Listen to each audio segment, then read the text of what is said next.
Hetty was abandoned at the Foundling Hospital as a newborn baby. Children abandoned at the hospital are in foster care or fostered until the age of 5. At the nearest date when they turn 6, they will be returned to the hospital to start their education. Hetty spends her earlier life as a foster child under the care of Peg and John Cotton, who she knows as her mother and her father, and grows close to their biological son, Jem. She is very unaware that she will one day have to leave the Cottons. There are other foster children in her home as well as Peg and John's own children. One day, she discovers a circus, where she meets Madame Adeline, whom she believes to be her mother because of her bright red hair, which is very similar to Hetty's own. Finally, the time comes for Hetty and Gideon to be sent back to the Foundling Hospital. Everyone in the family is devastated, and Jem and Hetty promise to find each other again with a coin to remember each other.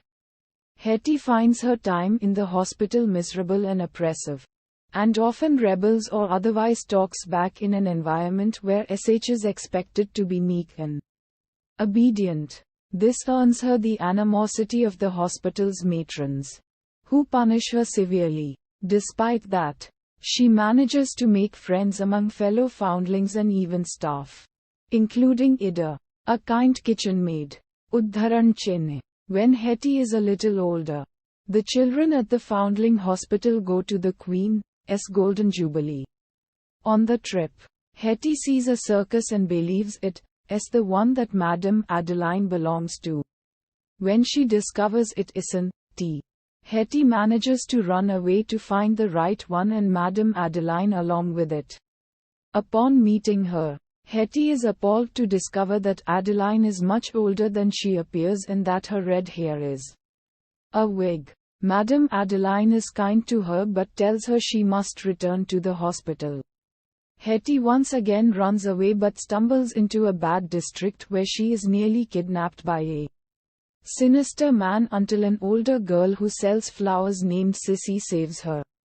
Sissy takes Hetty to her home, where she meets her terribly ill sister, Lil, and her drunkard father. Sissy and Hetty go out to sell flowers the following day, whereupon they are approached by a writer named Sarah Smith.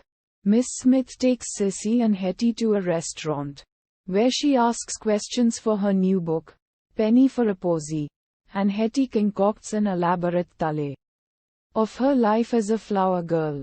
After asking her questions, Sarah Smith reveals that she is a new benefactor for the hospital and that she recognizes Hetty as the girl who has run away but praises her storytelling abilities.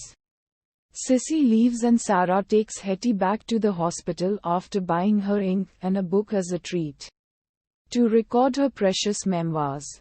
When Hetty is returned to the hospital, Ida collapses upon seeing her.